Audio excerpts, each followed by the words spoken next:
آنا حقه بعد از خدا بزرگ توئی قصہ مختصر ربی یسر ولا تعسر وتمم بالخیر وبک نستعین یا فتاح یا فتاح یا فتاح حسبنا اللہ و نعم الوکیل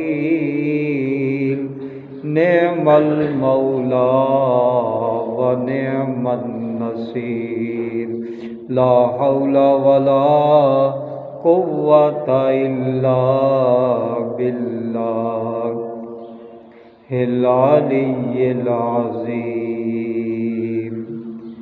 میرے نہایت ہی واجب الاحترام بزرگوں، دوستوں، آج آپ حضرات کے سامنے نبی مکرم شفیع معظم جان کائنات صلی اللہ علیہ وآلہ وسلم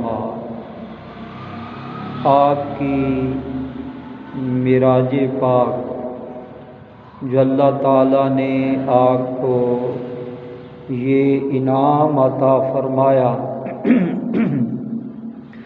اس کے متعلق بیان کیا جائے گا۔ اللہ تعالیٰ ہم سب کو محبوب علیہ السلام کی سچی محبت نصیب فرمائے۔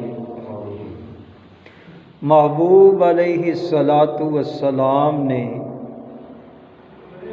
جب لوگوں سے آ کے کہا کہ اے لوگوں، میں راتوں رات اتنا لمبا سفر کر کے واپس بھی آ گیا ہوں، تو کافروں نے تو سرے سے ہی انکار کر دیا کہ ایسا نہیں ہو سکتا کہ راتوں رات کوئی اتنے لمبے سفر پہ جائے اور واپس بھی آ جائے۔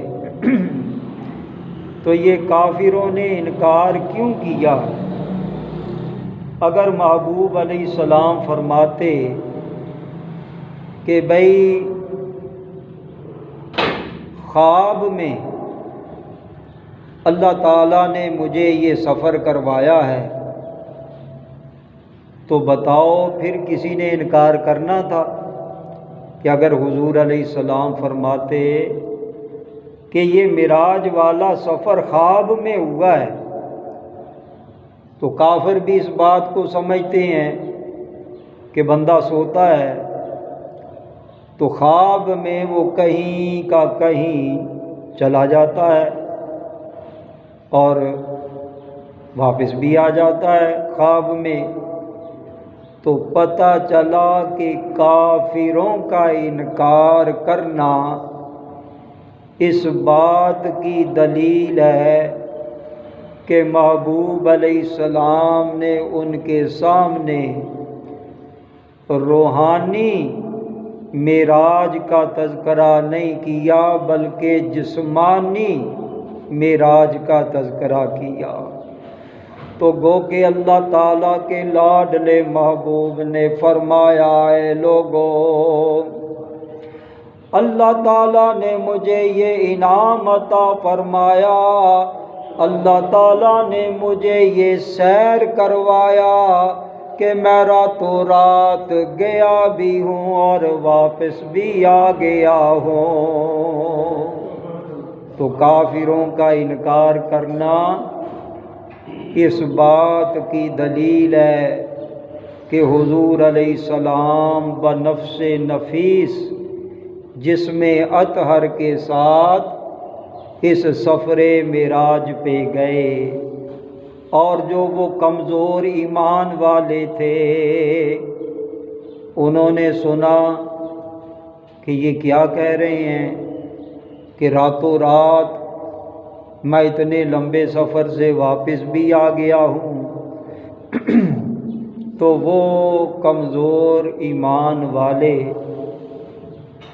انہوں نے سنا، سن کے انہوں نے بھی انکار کر دیا۔ تو کیا پتہ چلا کہ ان کا انکار کرنا بھی اس بات کی دلیل ہے کہ اللہ تعالیٰ نے میرے تیرے لجپال آقا کو جسم اطہر کے ساتھ یہ معراج والا سفر کروایا ہے۔ اب وہ واقعہ کہ محبوب علیہ السلام نے جب فرمایا کہ بھئی میں راتوں رات گیا ہوں، مسجد حرام سے لے کر مسجد اقصی تک کی معراج کا جو سفر قرآن پاک میں موجود ہے لفظ، اللہ تعالیٰ نے ارشاد فرمایا من المسجد الحرام الی المسجد الاقصی، تو مسجد حرام سے مسجد اقصی تک اس سفر معراج کا جو انکار کرے گا وہ قرآن پاک کا انکار کرے گا۔ تو جو قرآن پاک کا انکار کر دے وہ بندہ آؤٹ آف اسلام ہو جاتا ہے۔ تو خیر محبوب علیہ السلام نے جب فرمایا، کافروں نے سوچا کہ بھئی اب ہمیں موقع مل گیا ہے، اب ہمیں موقع مل گیا ہے، اب ہم لوگوں کو ان کے دین سے پھیر سکتے ہیں اور جو ایمان لانے کا سوچ رہے ہیں ان کو ہم روک سکتے ہیں، کیونکہ معجزہ ہوتا ہی وہ ہے جو کسی کی عقل میں نہ آئے۔ جو عقل میں آ جائے پھر وہ معجزہ کیا ہوا۔ تو اللہ تعالیٰ نے اپنے نبیوں کو بڑے بڑے معجزات عطا فرمائے، لیکن محبوب علیہ السلام کو یہ جو معراج والا معجزہ عطا فرمایا یہ سب معجزوں سے بڑا معجزہ ہے۔ تو کافروں نے سوچا بھئی ہمیں موقع مل گیا، اب ہم لوگوں کو الجھا سکتے ہیں۔ اچھا کافر کٹھے ہو کے کس کے پاس آئے؟ سیدنا ابو بکر صدیق رضی اللہ تعالیٰ عنہ کے پاس آ گئے، آ کے کہنے لگے وہ ابو بکر رضی اللہ تعالیٰ، او دیکھ تیرے محبوب نے کیسی بات کر دی، کیسی بات کر دی جس کے پیچھے تو لگا ہوا ہے۔ انہوں نے کیسی بات کر دی؟ بھئی کیا بات کی ہے؟ وہ کہتے ہیں کہ میں راتوں رات یہ اتنا لمبا سفر کر کے واپس بھی آ گیا ہوں، راتوں رات آ گیا ہوں۔ تو اب سیدنا صدیق اکبر رضی اللہ تعالی عنہ نے جو فرمایا اس کا مفہوم سماعت فرما لیجئے۔ اب جب کافروں نے کہا، یہ نہیں کہا کہ اچھا جی میں پہلے جا کے تصدیق تو کر لوں، میں ذرا چھان بین کر لوں، یا آپ بھی سن کے سوچ میں پڑ گئے، نہیں، سیدنا صدیق اکبر رضی اللہ تعالیٰ عنہ کے پاس جب یہ کفار کٹھے ہو کے آ گئے اور آن کے کہنے لگے اے ابو بکر تیرے محبوب ایسے کہتے ہیں کہ میں راتوں رات اتنے لمبے سفر پہ گیا ہوں اور راتوں رات واپس بھی آ گیا ہوں۔ سیدنا صدیق اکبر رضی اللہ تعالیٰ عنہ نے جب سنا تو سن کے کیا فرمایا، او کافرو سنو، میرے لجپال آقا جا بھی سکتے ہیں اور واپس آ بھی سکتے ہیں۔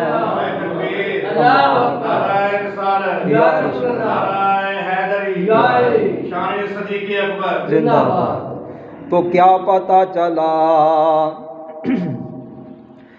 محبوب علیہ السلام کی معراج پاک کی سب سے پہلے جو تصدیق کی ہے وہ سیدنا صدیق اکبر نے کی ہے۔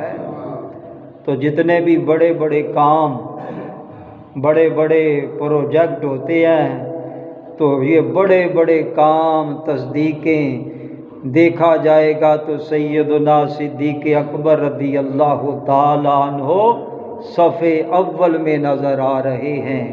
تو خیر اللہ تعالیٰ نے محبوب علیہ السلام کو یہ جو معراج والا سفر عطا فرمایا، کافروں کا انکار کر دینا اس بات کی دلیل ہے کہ یہ سفر خواب میں نہیں ہوا بلکہ حضور علیہ السلام خود تشریف لے کے گئے ہیں۔ تو اب یہ سفر کروایا کس نے ہے؟ اللہ تعالیٰ نے۔ سفر کس نے کروایا؟ اللہ تعالیٰ نے۔ تو اللہ تعالیٰ ہر نقص سے پاک ہے۔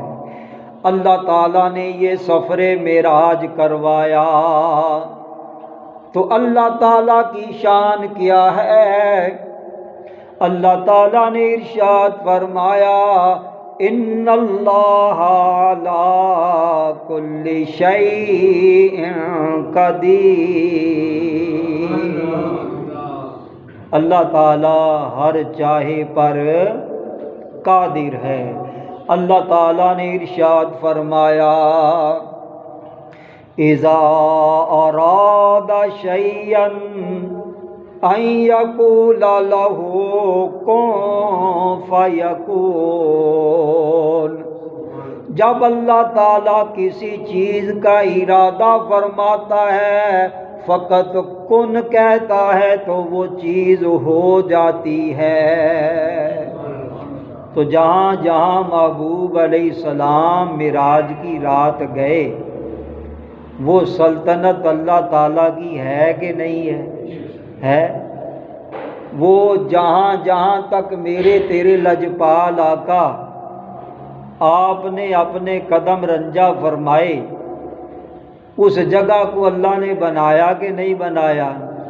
تو جب اللہ تعالیٰ کی وہ سلطنت ہے، اللہ تعالیٰ نے زمینوں کو بنایا، اللہ ہی آسمان بنانے والا ہے، تو اللہ تعالیٰ اس پہ قدرت رکھتا ہے کہ اپنی سلطنت میں جس کو بھی چاہے یہ سفر کروا سکتا ہے، اور اس نے یہ شان بخشی ہے تو میرے تیرے لجپال آقا کو بخشی ہے۔ اللہ تعالیٰ نے محبوب علیہ السلام کو یہ شان عطا فرمائی ہے۔ کیا پتہ چلا، اللہ تعالیٰ نے جتنا قرب خاص، اپنا قرب خاص محبوب علیہ السلام کو عطا فرمایا، کسی اور کو نہیں فرمایا۔ تو پتہ چلا کہ یہ سفر جو تھا یہ جسمانی تھا۔ تو بھئی کئی لوگ کہتے ہیں جی اوپر جانا ممکن ہی نہیں ہے۔ اوپر کیسے چلے گئے؟ اوپر تو قرہ نار ہے، آگ کی وادی ہے، تو انسان کا اس کو عبور کرنا یہ ممکن ہے نہیں ہے۔ اوپر زمہریر ہے، تو وہاں سے بھی بندے کا آگے جانا ممکن نہیں ہے۔ تو خیر یہ پہلی باتیں تھیں۔ اب تو جو میڈیا استعمال کرتے ہیں تو وہاں یہ بتلایا جاتا ہے جی فلاں ملک سے مریخ پہ پہنچ گئے، مریخ سیارہ ہے نا جی، جیسے یہ زمین ہے اس کو بھی ایک سیارہ کہہ لیجئے، یہ چاند ہے، سورج ہے، ستارے ہیں، تو اسی طرح مریخ بھی ہے ایک سیارہ۔ تو بڑے بڑے لوگوں نے یہ دعویٰ کر دیا کہ ہماری ٹیم اس مریخ تک پہنچ گئی ہے۔ کئیوں نے دعویٰ کیا کہ ہمارا سیٹلائٹ نظام جو ہے وہ خلا میں موجود ہے۔ تو اسے آپ انکار کرتے ہیں؟ نہیں کرتے۔ یہ جو چیزیں چل رہی ہیں ہاں جی، تو یہ جو اب کھمبے لگے ہوئے ہیں ایک وقت آئے گا یہ بھی ختم ہو جائے گا۔ تو سیٹلائٹ نظام یہ جو بڑے بڑے بیٹھے ہیں امریکہ، روس وغیرہ، تو ان کے پاس یہ ٹیکنالوجی موجود ہے کہ ان کا سیٹلائٹ نظام خلا میں موجود ہے۔ تو بھئی ان کو یہ پاوریں کیسے مل گئی؟ تو حدیث پاک سن لو کہ ہیں تو یہ کافر مشرک لوگ ہیں، غیر مسلم ہیں، لیکن اللہ تعالیٰ نے ان کو یہ پاوریں عطا فرمائی ہیں، یہ دنیا ان کو دی ہے۔ سرکار علیہ السلام چٹائی پہ لیٹے ہوئے تھے، کھجور کی چٹائی، حضور علیہ السلام آپ لیٹے تھے۔ تو ہمارا بچپن تھا، تو بچپن تک تو یہ کھجور کی چٹائیاں، یہ منڈی میں کھجوریں بھی آتی تھی نا، تو وہ کھجور کے مطلب کہ وہی بنے ہوتے تھے، ان میں یہ کھجوریں آنی اور بعد میں ان کو استعمال میں لانا۔ تو بھئی یہاں تک یہ کھجور کی چٹائی کا تصور موجود ہے کہ میں نے بھی اس کو دیکھا ہے، اب جدت آ گئی ہے۔ تو خیر اللہ تعالیٰ کے لاڈلے محبوب آپ چٹائی پہ آرام فرما رہے ہیں۔ تو جب حضور علیہ السلام اٹھے تو اللہ تعالیٰ کے لاڈلے محبوب کے جسم نازنین پہ چٹائی کے نشان موجود ہیں۔ سیدنا عمر فاروق رضی اللہ تعالیٰ عنہ نے جب دیکھا نا کہ یہ محبوب خدا ہیں، سید الکونین ہیں، سید الانبیاء ہیں، سیدنا عمر فاروق رضی اللہ تعالیٰ عنہ نے جب دیکھا آنکھوں میں آنسو آ گئے۔ پوچھا عمر تو کیوں رو رہا ہے؟ عرض کیا یا رسول اللہ یہ کیسر و کسرا جو کہ غیر مسلم ہیں وہ تو ٹھاٹھ کی زندگی بسر کریں اور آپ اللہ کے نبی ہیں، تو یہ حالات حضور علیہ السلام نے سنا، سن کے مفہوم فرمایا او بس عمر ہے، اسی بات پہ رونا شروع کر دیا، بس یہی بات ہے۔ اللہ تعالیٰ کے لاڈلے محبوب نے سنا، سن کے کیا ارشاد فرمایا، اے عمر سن لے، لہم الدنیا ولنا الآخرہ، ان کافروں کے لیے دنیا ہے اور ہمارے لیے آخرت ہے۔ ان کے لیے دنیا اور ہمارے لیے آخرت ہے، تو ان کو دنیا بھی پوری نہیں دی۔ محبوب علیہ السلام نے ارشاد فرمایا اگر مسلمانوں کا ایمان متزلزل ہونے کا خطرہ نہ ہوتا تو ہم کافروں کو اتنا دے دیتے کہ ان کے پاؤں تلے جو سیڑھیاں آتی ہیں وہ بھی سونا اور چاندی کی بنا دیتے، کافروں کو اتنا دیتے کہ او ٹھیک ہے تم نے دنیا پہ تکیہ رکھا لو، دنیا لے لو۔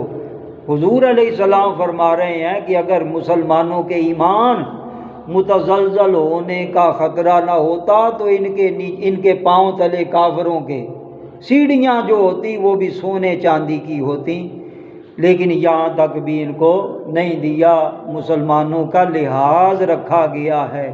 تو کیا پتہ چلا کافروں کے لیے دنیا ہے، اور جس نے بھی محبوب علیہ السلام کا کلمہ پڑھ لیا اللہ تعالیٰ نے اس کو دنیا میں یہ ٹھاٹھ کی زندگی نہیں دینی، بلکہ اس کے لیے آخرت تیار کر رکھی ہے۔ تو آج اگر دیکھو تو یہ سیٹلائٹ نظام، کوئی ان میں سے مریخ پہ جا رہا ہے، کوئی کچھ دعویٰ کر رہا ہے، کوئی کچھ دعویٰ کر رہا ہے، تو کیا اللہ نے ان کو دنیا دے رکھی ہوئی ہے؟ تو کسی نے کہنا تھا میں یہاں تک گیا، کسی نے کہنا تھا میں یہاں تک گیا، اللہ تعالیٰ نے معراج کی رات محبوب علیہ السلام کو وہاں تک پہنچا دیا کہ یہ رہتی دنیا تک جتنی مرضی ترقی کر لیں لیکن جہاں میرے تیرے لجپال آقا پہنچے ہیں وہاں تک یہ کوئی بھی پہنچ نہیں سکتا۔ تو انہوں نے کہا کہ اوپر تو کرۂ نار ہے، اس کو کوئی عبور نہیں کر سکتا، کیسے چلے گئے؟ انسان اس کو عبور نہیں کر سکتا۔ تو آئیے قرآن مجید سے آپ حضرات کے سامنے چند باتیں رکھتے ہیں کہ انسان جا سکتا ہے کہ نہیں۔ یہ دنیا بن گئی تو انسان جا سکتا ہے کہ نہیں؟ اللہ تعالیٰ نے فرشتوں سے فرمایا میں خلیفہ بنانے لگا ہوں، تو کہنے لگے مولا اس کو خلیفہ بنائے گا جو زمین میں خون ریزیاں کرے گا، وَنَحْنُ نُسَبِّحُ بِحَمْدِكَ وَنُقَدِّسُ لَكَ۔ اللہ تعالیٰ نے سن کے کیا ارشاد فرمایا، قَالَ إِنِّي أَعْلَمُ مَا لَا تَعْلَمُونَ۔ اے فرشتو جو میں جانتا ہوں وہ تم نہیں جانتے۔ تو خیر آدم علیہ السلام کے متعلق فرمایا کہ میں خلیفہ بنانے لگا ہوں۔ آدم علیہ السلام خلیفہ ہیں اللہ تعالیٰ کے، اور میرے تیرے لجپال آقا خلیفہ اعظم ہیں، خلیفہ اعظم ہیں وہ آدم، وہ ہیں نبیوں کے نبی، تو وہ خلیفہ اعظم ہیں۔ تو خیر اللہ تعالیٰ نے ارشاد فرمایا کہ جب میں آدم علیہ السلام کو بنا سنوار لوں وَنَفَخْتُ فِيهِ مِنْ رُوحِي، جب میں اپنی روح کے فیض سے آدم علیہ السلام میں روح پھونک دوں تو تم سب کے سب نے سجدہ کر دینا ہے۔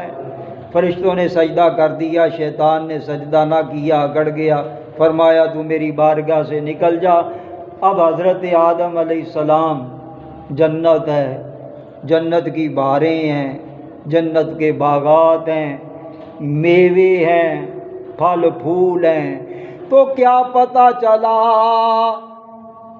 یہ خدا کی خدائی ابھی جنت میں گئی نہیں ہے، لیکن اللہ تعالیٰ نے ان کی خوراک کے لیے، ان کی مہمان نوازی کے لیے میوے اور باغات کو پہلے ہی لگا دیا۔ تو یہ تیری شان ہے، تو اب تیری مرضی ہے کہ کافروں کی طرف دھیان کرتا ہے یا کہ اللہ رسول کی طرف دھیان کرتا ہے۔ تو بس یہی جملہ کافی ہے، سمجھ لے، ٹھیک ہے نا جی، سمجھانے کے لیے۔ آج تو ماں باپ کے پاس ٹائم نہیں ہے، وہ بھی کہتے ہیں ٹیوشن پڑھ لا جا کے، ساڈے کو سر نہیں کھپایا جاتا۔ تو خیر اللہ تعالیٰ نے تیرے لیے جنت کی بہاریں تیار کر رکھی ہیں، اور اگر تو وہ کام کرے جو جہنمیوں والے ہوں تو پھر تیری اپنی مرضی ہے۔ تو آج سے ہی وعدہ کرو کہ انشاءاللہ تعالیٰ ہم جنتیوں والے کام کریں گے، پنجگانہ نماز کو باقاعدگی سے ادا کریں گے ہیں۔ فرمایا جڑا میرا ہو جاندہ میں اودا ہو جانا ہے، جو میرا ذکر کرتا ہے میں اس کا کرتا ہوں۔ تو آدم علیہ السلام بھی جنت میں ہیں، تنہائی محسوس کر رہے ہیں، تو کیا پتہ چلے کہ بڑی عالی شان بلڈنگ ہو، طرح طرح کے کمکمے لگے ہوئے ہوں، طرح طرح کی آسائشیں موجود ہوں، لیکن ساتھ جیون ساتھی نہ ہو تو یہ آسائشیں بھی بندے کو سکون میسر نہیں کرتی۔ آدم علیہ السلام تنہائی محسوس کر رہے ہیں، کوئی ذہن میں ہے کو میرا ہم جنس ہو جسے میں انس حاصل کروں، تو اللہ تعالیٰ نے سوتے ہوئے حضرت آدم علیہ السلام کی بائیں پسلی سے حضرت مائی حوا کو پیدا فرما دیا۔ تو پیدائش کا سلسلہ یہی ہے، مرد عورت کا ملاپ، لیکن اللہ تعالیٰ نے بتایا او بندے یہیں تک نہ ذہن رکھ لینا، یہ جو تجربات کرتے ہیں سائنسدان اپنے نظریات پیش کرتے ہیں، ان کے نظریات پہ نہ جانا، او تو جانا تو اپنے خدا کی طاقت پہ جانا۔ اللہ تعالیٰ نے یہ بتا دیا کہ میں مرد اور عورت کے ملاپ کے بغیر بھی اگر کسی کو پیدا کرنا چاہوں تو پیدا کرنے پہ قدرت رکھتا ہوں۔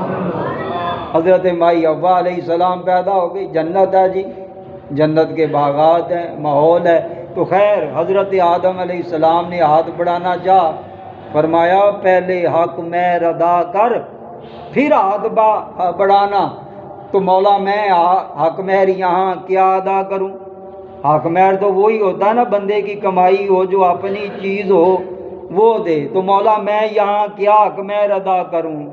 گو کہ اللہ تعالیٰ نے فرمایا پیارے آدم میرے لاڈلے محبوب پہ درود پاک کا نذرانہ پیش کر دے، تیرا حق مہر ادا ہو جائے گا۔ تو تیرا پہلا جو حق مہر ہے نا وہ محبوب علیہ السلام کا ذکر ہے۔ تو آج بھی دیکھ جس کا نکاح ہوتا خطبہ پڑھتے ہیں نا جی، اللہ رسول کو یاد کیا جاتا ہے، تو دیکھو آدم علیہ السلام کا یہ نکاح ہوا تو وہاں بھی محبوب علیہ السلام کا ذکر کیا گیا، اور آج نکاح ہوتا ہے النکاح من سنتی قال النبی صلی اللہ علیہ وآلہ وسلم النکاح من سنتی فمن راغب عن سنتی فلیس منی۔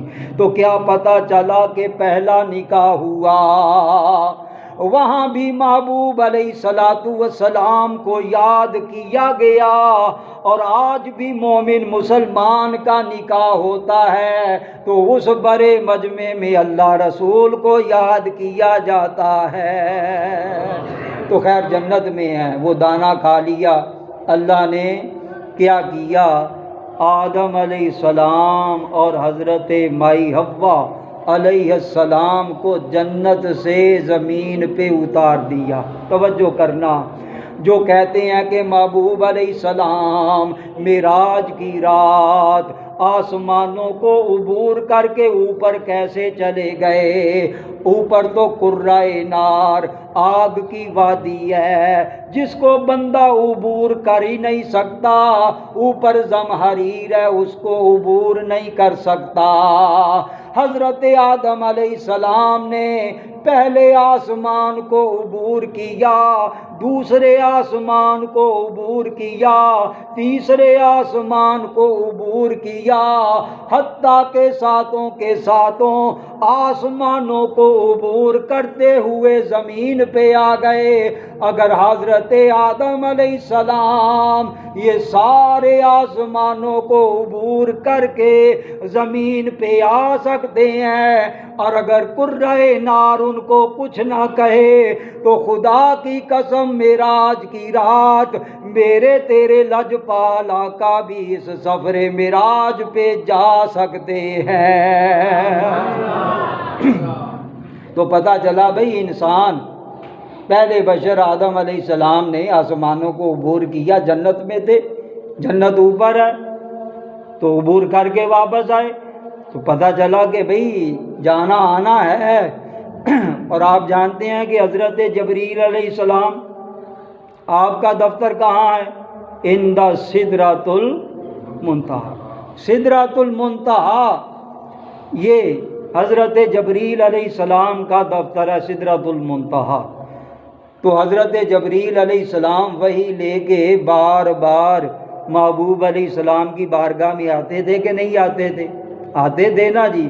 اگر حضرت جبریل علیہ السلام جو محبوب علیہ السلام کی بارگاہ کے غلام ہے، اگر محبوب علیہ السلام کی بارگاہ کے غلام کی یہ شان ہے کہ وہ ساتوں سمانوں کو عبور کر کے آ بھی سکتا ہے اور واپس جا بھی سکتا ہے، تو محبوب علیہ السلام بھی معراج کی رات جا بھی سکتے ہیں اور آ بھی سکتے ہیں۔ تو اللہ تعالیٰ نے محبوب علیہ السلام کو یہ جو سفر معراج کروایا، یہ روحانی نہیں ہے بلکہ جسمانی معراج ہے، اور کافروں کا انکار کر دینا اس بات کی دلیل ہے کہ اگر حضور علیہ السلام فرماتے بھئی میں خواب میں گیا، تو خواب میں سارے ہی جا سکتے ہیں، تو پھر کافر لوگ انکار نہ کرتے۔ تو حضور علیہ السلام نے جو فرمایا اس کا مطلب یہ ہے کہ لوگوں میں نفس نفیس جسم اطہر کے ساتھ گیا ہوں، اللہ تعالیٰ نے مجھے یہ شان عطا فرمائی ہے، اور کل کائنات میں یہ شان معراج والی جو ہے نا اتنا قرب عطا کیا ہے، تو میرے تیرے لجپال آقا کو ہی عطا فرمایا ہے۔ دوسروں کو بھی شانیں دی ہیں، موسیٰ علیہ السلام کوہ طور پہ سب نبیوں کو شانیں اور قرب دی ہے، لیکن محبوب علیہ السلام کو اللہ تعالیٰ نے سب سے زیادہ اپنا قرب عطا فرمایا۔ وآخر دعوانا الحمدللہ۔